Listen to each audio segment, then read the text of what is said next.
Her name was Captain Elena Marquez, though she rarely introduced herself with a title anymore. The insignia that once gleamed on her uniform now rested quietly inside a wooden box on her nightstand, beside a photograph of her platoon. To strangers, she looked like any woman in her late 30s, tired eyes, calloused hands, a posture that spoke of discipline even in rest. But those who knew her could see it instantly, the invisible weight she carried, the mark of someone forged in fire and silence, of someone who had stood where others broke. Elena's beginnings were humble. She grew up in a coastal town where the ocean seemed to whisper freedom to those who dared listen. Her father was a fisherman, her mother a schoolteacher, and from them she inherited both endurance and compassion. As a child, she remembered the rhythm of waves against the pier, the salt in the wind, the sensation of rope burning against her palms as she helped pull in nets too heavy for her small arms. Those early years etched into her a quiet strength, a willingness to hold on even when the tide threatened to pull everything away. When she joined the army, she did not do it for glory. She did not do it for recognition. She did it because service felt like an extension of everything she had been raised to believe, that you give of yourself when others cannot, that you stand when standing is hardest. In uniform, she felt both a burden and a calling. She became a riflewoman first, then a leader. Her men respected her because she was not afraid to do the hard things alongside them, digging trenches in the blistering sun, carrying more than her share of the load, keeping her voice steady when the ground shook under incoming fire. The days blurred into one another during deployment. The desert was unforgiving, its heat merciless by day and its chill cutting by night. The sounds became a part of her. Boots crunching on gravel, the metallic rattle of magazines being loaded, the low murmur of soldiers swapping stories in the dark. Yet it was not the battles themselves that stayed with her most. It was the moments in between. The look in a young private's eyes when fear gnawed at him. The quiet sob of someone reading a letter from home. The way silence could feel louder than gunfire. Her rifle was not merely a weapon. It was a companion, a symbol of duty and survival. She knew every scratch along its frame, every imperfection, the weight of it pressed against her shoulder like a constant reminder of who she was meant to be. Taking it away later, when she returned home, would be more than a simple act of disarmament. It would feel like erasing a part of her identity, stripping her of something that had carried her through storms no one at home could ever truly imagine. But that time had not yet come. In these beginnings, Elena still walked among the sand and dust, where each day was written in adrenaline and resolve. She remembered the sharp tang of sweat dripping into her eyes during patrol, the way the sun baked the horizon until it wavered like liquid, and the ever-present hum of danger, invisible yet intimate. There were nights when she sat alone under a canopy of stars, her helmet resting at her side, and wondered if the sky looked the same back home. In those rare, quiet hours, she felt the threads of herself stretching thin between two worlds, the world of duty and the world of ordinary life that seemed increasingly far away. Sometimes she allowed herself to imagine walking barefoot along her hometown's beach again, the cool tide washing over her ankles. More often, though, she pushed those thoughts aside, tucking them away like fragile glass she could not risk breaking. Her men saw her as unshakable, but Elena knew the truth. Her hands trembled when no one watched. Her heart carried the weight of names she could not forget, of faces she had sworn to protect. And yet, behind her quiet eyes, there was also fire, a resilience forged not from absence of fear, but from carrying it and moving forward anyway. It was this fire that would later define her, that would carry her through the unthinkable when her rifle was taken, when the world told her she could no longer be what she once was. But for now, in these beginnings, she was still whole, still a soldier, still armed, still walking the line between duty and self. The seeds of her journey were already planted. In the sweat-soaked fabric of her uniform, in the calluses across her palms, in the worn edges of photographs folded into the pages of her journal. She carried it all with her, the pride, the fear, the weight of command, and the fragile hope that somehow, after it all, there would still be a place for her in the world beyond the wire. And when dawn broke across the desert sky, painting the sand in hues of fire and gold, Elena rose again.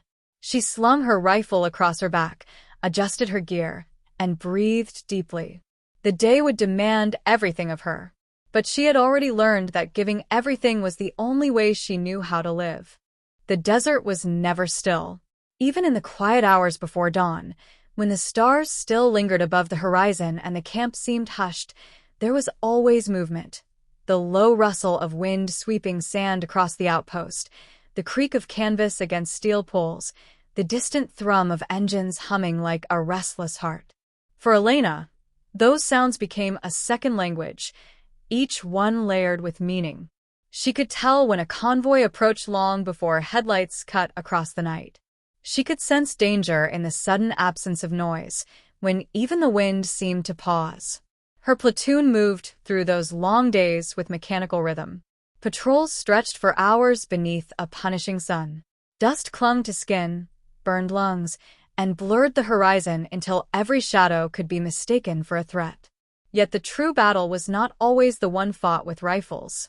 It was the one waged in the silence afterward, the weight of waiting, the gnawing exhaustion, the unspoken fears that no soldier dared put into words. Elena carried those fears on her shoulders. As their captain, she was not only expected to lead but also to absorb the doubts of her men. She learned to read the tremor in their voices, the hesitation in their steps, the way a soldier's hand might linger too long on the safety of his rifle. She responded with calm certainty, even when her own heart rattled inside her chest. Her men saw her as unbreakable, but in truth, she felt the cracks deepening each day. It was one night in particular that etched itself into her memory like a scar. They had been ambushed on the edge of a small village, the kind of place where children played barefoot in dusty streets and women carried water jars balanced perfectly on their heads.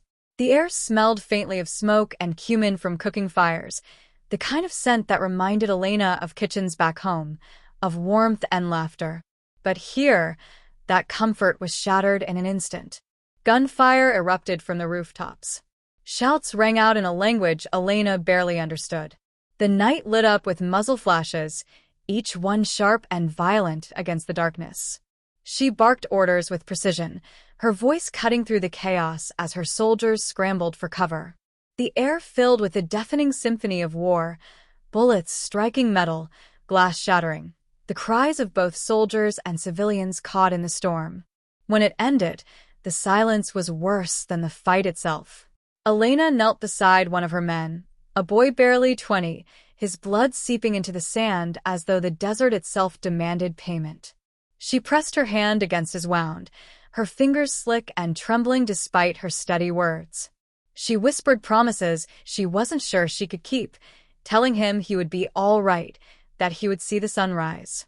His eyes, wide with fear, searched hers as if she alone held back the darkness. He did not see the sunrise. That night, Elena sat alone beneath the same sky she had once admired in moments of peace.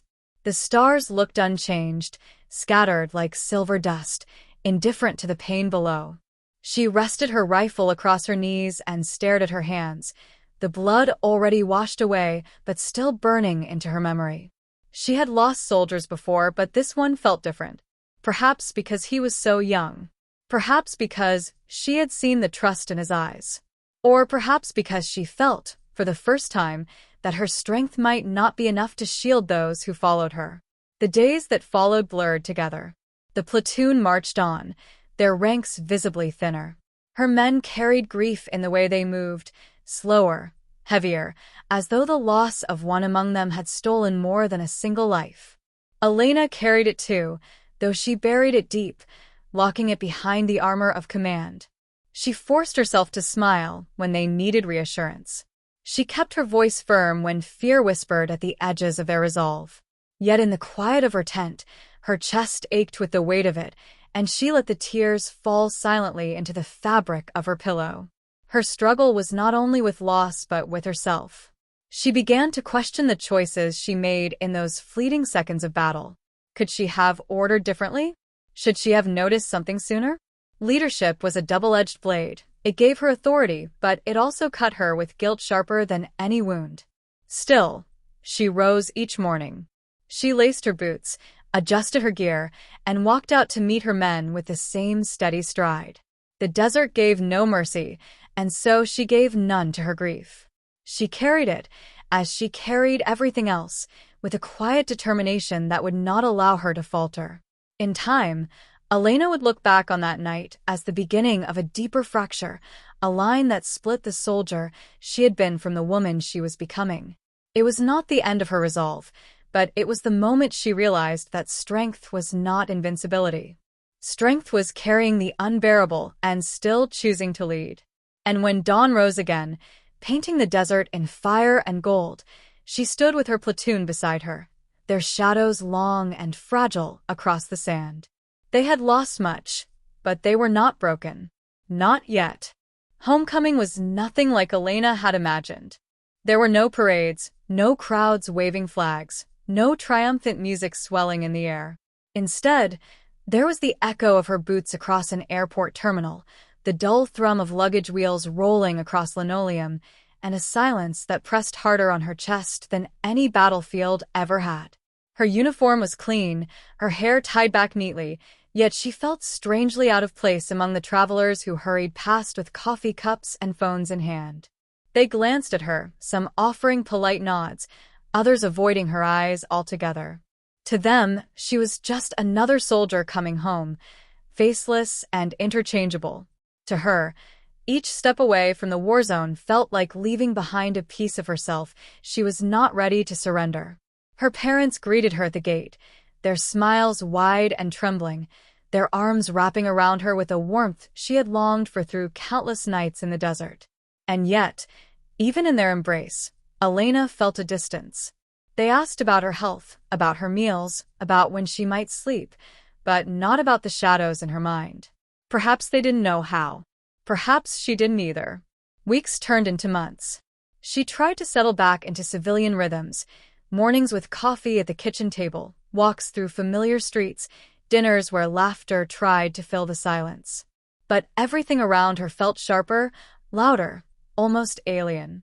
The clang of pots in the kitchen jolted her nerves. The backfire of a car sent her heart racing, her hand instinctively reaching for a weapon that was no longer there. The rifle, her companion, her anchor, had been taken from her the day she turned in her gear. It was standard procedure, nothing more than military protocol. But to Elena it felt like a theft, like losing a limb. She had run her hands over its frame a final time, memorizing every groove, every scar along its body as if it were an old friend she would never see again. When the armorer took it from her, she forced herself not to flinch. Yet inside, a hollow ache spread, echoing louder than words. At night, she dreamed of it, dreamed of the weight of it slung across her back, of the way it steadied her when everything else fell apart. Waking without it left her hands restless, her chest tight. It wasn't the metal or the mechanics she longed for, it was what it symbolized. With that rifle, she had purpose, she had control.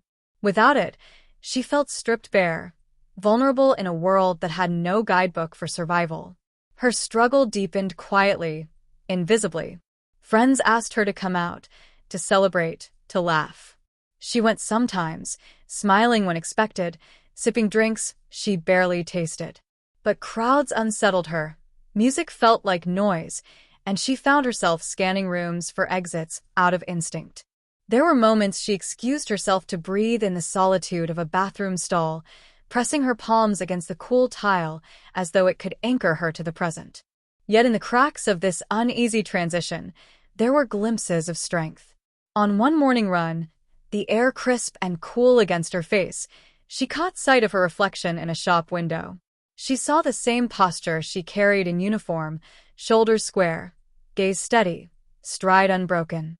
She paused, letting the image wash over her. She was still a soldier, even without the rifle. That truth lived in her bones, in the discipline of each step, in the resilience of each breath. Her turning point came quietly, not in a moment of glory, but in an ordinary day. She was walking through the park, the sound of children's laughter echoing through the trees, when a ball rolled to her feet. A little girl ran up, her cheeks flushed, her smile bright as she asked for it back. Elena bent down, picked up the ball, and placed it gently into the child's hands. "Thank you," the girl said softly before running back to her friends. The exchange lasted only seconds, but it lingered with Elena. The child's trust, her innocence, her effortless joy, it was a reminder of what Elena had once sworn to protect. In that moment, she realized that her service had not ended when her rifle was taken. The essence of who she was, the protector, the leader, the woman who stood firm when others could not, remained intact. She carried it not in a weapon but in her presence, in her choices, in her willingness to keep moving forward despite the fractures. That night, Elena sat by her window, the moon casting silver light across the room. She allowed herself to breathe deeply, to let the memory of the battlefield settle beside her, without consuming her. She traced the scars on her hands, each one a story, each one a testament to survival. For the first time in months, she felt something close to peace. She knew the struggle would not vanish. There would still be nights of restlessness, days of heaviness, moments when the loss of her rifle echoed like an old wound. But she also knew that resilience was not about being unbroken. It was about standing in the cracks, letting the light find its way through. And so, as dawn crept across the horizon once more, Elena rose. She laced her shoes, tightened her jacket, and stepped outside. The air was cool, the streets quiet, and the world felt fragile yet alive. She carried nothing in her hands, but within her, she carried everything that mattered. Elena found herself sitting on the edge of a folding chair in a quiet community hall, the faint hum of fluorescent lights above blending with the muted shuffle of people settling in around her. The air smelled faintly of coffee and old wood polish, the kind of scent that clung to places where stories were told and retold. Veterans filled the room, men and women of different ages, their shoulders curved under invisible weights, their eyes carrying a familiarity she recognized instantly. She hadn't wanted to come at first. The idea of speaking aloud, of unraveling the knots she had carried in silence, seemed unbearable. But a friend from her unit had insisted, saying the meetings weren't about speeches, but about presence. Sometimes, he had told her, just being in the room is enough. Now, as she listened to the first man share, his voice low and rough, Elena realized he was right. His story was different. Another war, another decade, but the tremor in his voice echoed her own. His hands shook as he described sleepless nights, the way noise still made him flinch, the loneliness of carrying memories no one else could see. Others nodded quietly, as if each word touched a chord in them too. When the circle turned to her, she hesitated. Her throat felt dry, her pulse quickened, but the silence that followed was gentle, not demanding. She glanced at the floor, then slowly raised her eyes to the faces around her. "My name is Elena," she said softly, her voice steadying as she spoke. "I served and I came home." She paused, unsure how much to give. The words felt fragile, like glass balanced in her palms. She thought of the desert, the weight of her rifle, the night she lost her soldier. She thought of walking through crowds at home, of the ball at her feet in the park, of the child's trusting smile.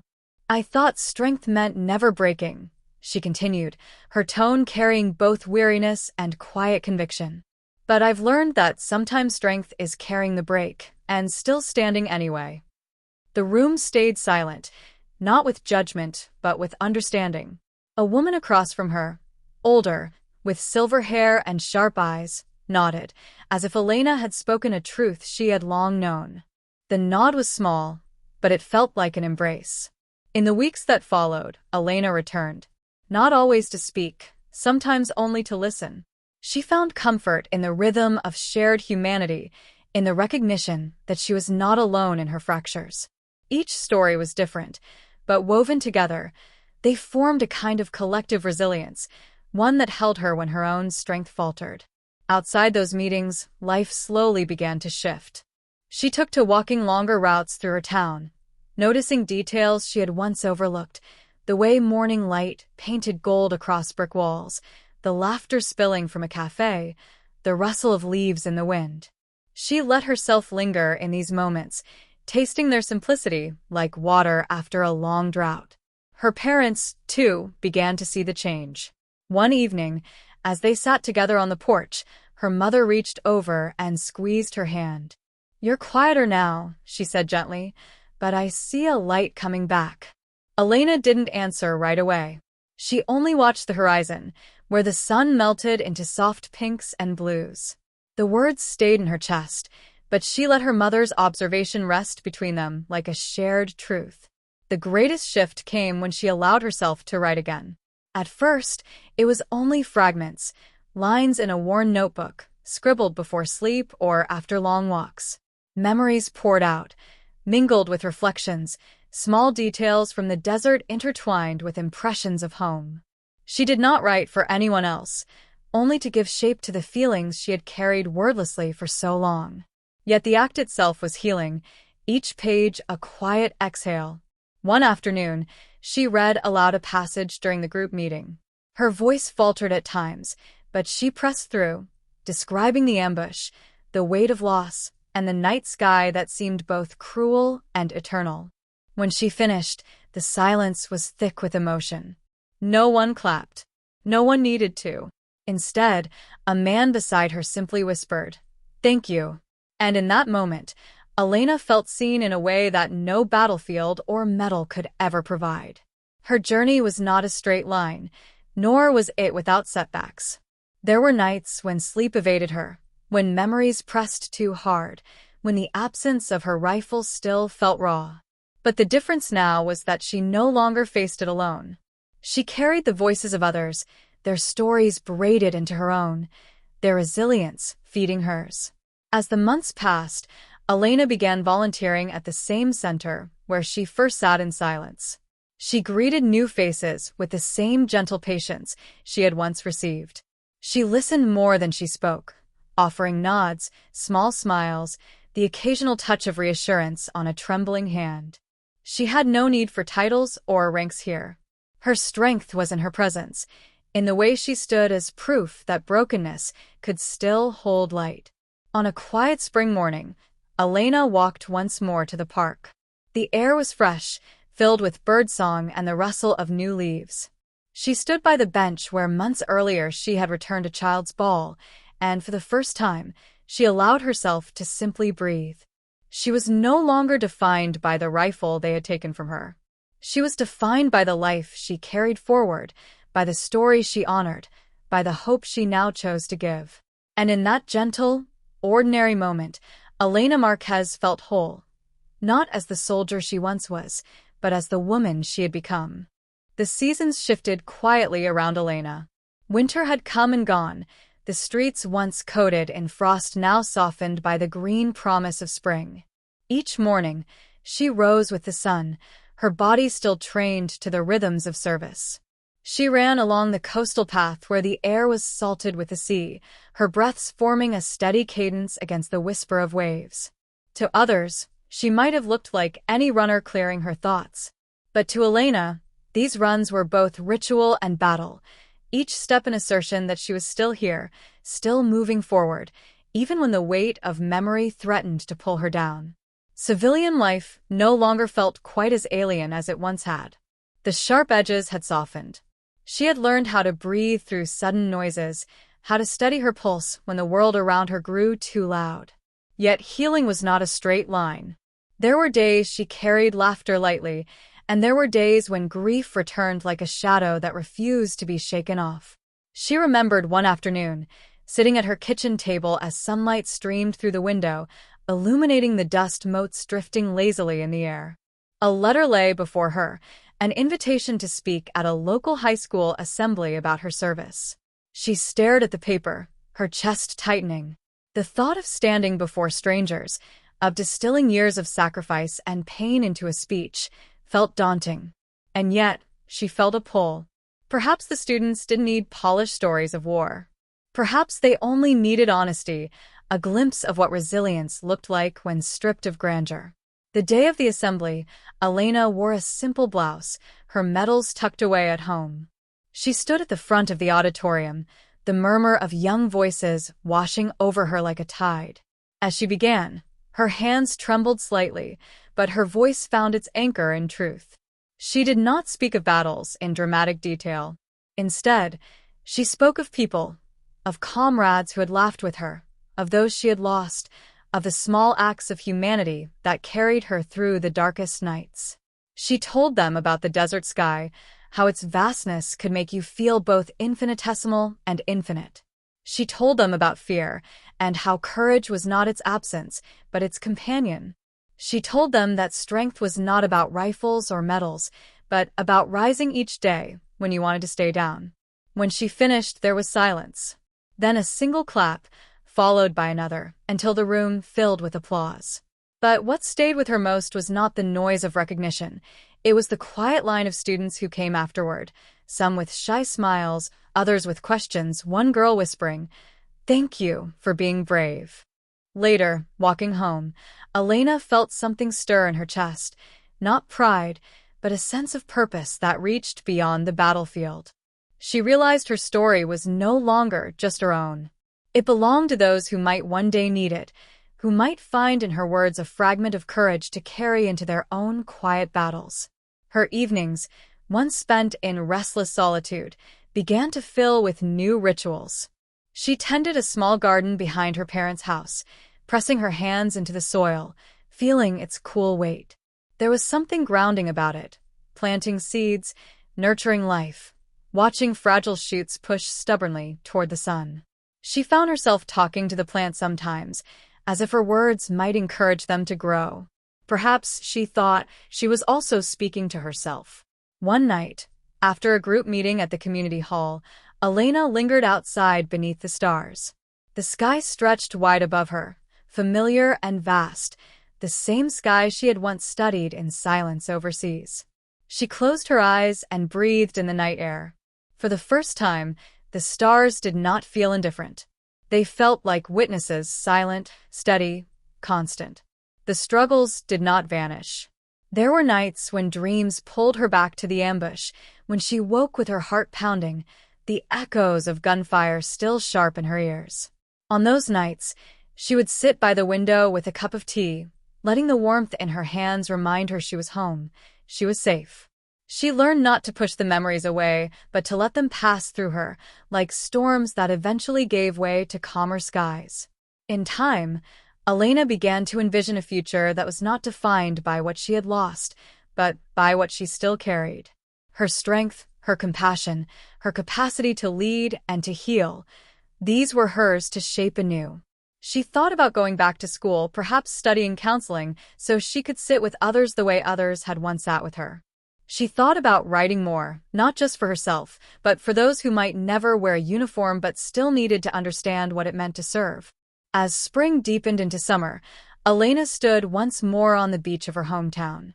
The tide pulled at her ankles, the ocean vast and endless before her. She let the wind whip through her hair, the salt sting her lips. In that moment, she felt both the weight of everything behind her and the lightness of everything ahead. She knew healing was not about erasing the past. It was about learning to live with it, to honor it, and to keep moving forward with a heart still open to the world. And as the waves crashed against the shore, steady and eternal, Elena Marquez whispered to herself the quiet truth she had come to believe. She was more than what had been taken from her. She was everything she had chosen to carry forward. The mornings came earlier now, though not because Elena's body demanded it. She rose with the sun by choice, the pale gold light slipping through her curtains like a gentle invitation. Her days had shape again, carved not by orders or missions, but by purpose she was slowly creating for herself. She had begun volunteering regularly at the community center, the same place where she once sat in silence, barely able to say her own name. Now she welcomed new faces with a nod, a warm word, or simply her presence. It was not about speeches or grand gestures. Sometimes it was just about sitting with someone whose silence mirrored her own once had, reminding them quietly that they were not alone. Her first mentoring session had been almost accidental. A young veteran named Daniel, barely 22, had lingered after one of the group circles, his posture rigid, his eyes avoiding hers. Elena had asked if he wanted coffee, and when he nodded, they walked to the corner cafe, where the hum of espresso machines filled the silence. For a long while, neither spoke. Elena let the pause exist, sipping her drink, waiting. Finally, Daniel muttered, "I don't feel like I belong anywhere anymore." The words struck her, because she remembered thinking the same in her own return. She didn't offer solutions, didn't rush to fill the space. Instead, she said softly, "I know what that feels like." His eyes flickered up to hers, a glimmer of recognition passing between them. That was the beginning. They met again the next week, and again after that. Slowly, his words came more freely, his shoulders relaxing as trust took root. Moments like these reminded Elena that her life was not just a continuation but a contribution. The battles she had endured gave her a language to meet others in their pain. What once felt like fractures now felt like bridges, pathways to guide others across their own darkness. Beyond mentoring, she had started writing more seriously. Her notebook pages filled with reflections, fragments of memory, and gentle truths she had learned in the years since her return. One afternoon, she shared a piece during a veterans gathering, a short passage about resilience, about how it sometimes sounded less like thunder and more like a steady breath taken in the quiet of dawn. A local counselor asked if she would consider contributing to a collection of veteran stories. Elena hesitated, but eventually agreed. Her words, once held close and private, began to step into the world. The act of sharing became its own form of healing. Each time she spoke or wrote, she felt less tethered to the shadows of the past and more anchored in the present. She began to see herself not as someone defined by what had been taken from her, but as someone who carried light into places still dim for others. There were still difficult days, of course. Nights when dreams returned sharper than memory, mornings when grief clung stubbornly to her chest. On those days, she leaned into her rituals, her runs along the coast, her hands pressing into the soil of her garden, her quiet tea by the window. These acts, simple and grounding, reminded her that healing was not about erasure but about endurance, about choosing again and again to live. One summer evening, Elena was invited to speak at a town gathering honoring veterans. She almost declined. The thought of standing before a crowd stirred the familiar tension in her chest, but something urged her to accept. The night of the event, lanterns glowed softly along the park paths, their light mingling with the last hues of sunset. Families gathered on the grass, children chasing fireflies, elders seated on folding chairs, their faces lined with both weariness and pride. When her turn came, Elena stepped to the microphone, her palms cool against the metal. She did not recount battles or medals. She spoke instead of resilience, of finding meaning in small acts, of carrying stories not as burdens but as gifts. Strength, she told them, her voice gentle but unwavering, is not just in what we endure, it's in what we choose to give after. The applause that followed was warm, but what mattered most were the faces, people leaning forward, eyes shining, as if her words had found a place inside them. She left the stage not with pride, but with gratitude, carrying the quiet certainty that her journey had rippled outward. Later that night, walking home beneath a sky scattered with stars, Elena paused by the edge of the beach. The waves curled softly against the shore, steady and eternal. She closed her eyes, breathing in the salt air. The ocean's rhythm was the same as when she was a girl, the same as when she returned from war. Only she had changed, softened, scarred, but also strengthened in ways she never could have imagined. She thought of Daniel, of the girl at the high school, of the veterans who now sat beside her each week. She thought of her comrades, those still living and those gone, their memories alive in the work she carried forward. She thought of herself, not the soldier defined by her rifle, but the woman who had built a life beyond it. In that moment, Elena Marquez understood that her legacy was not carved in stone or written in metals. It lived in the lives she touched, in the hope she offered, in the quiet battles she continued to fight and win each day. And as the tide washed over the sand, she whispered to the night, not as a plea, but as a promise. I'm still here, and I'll keep carrying the light.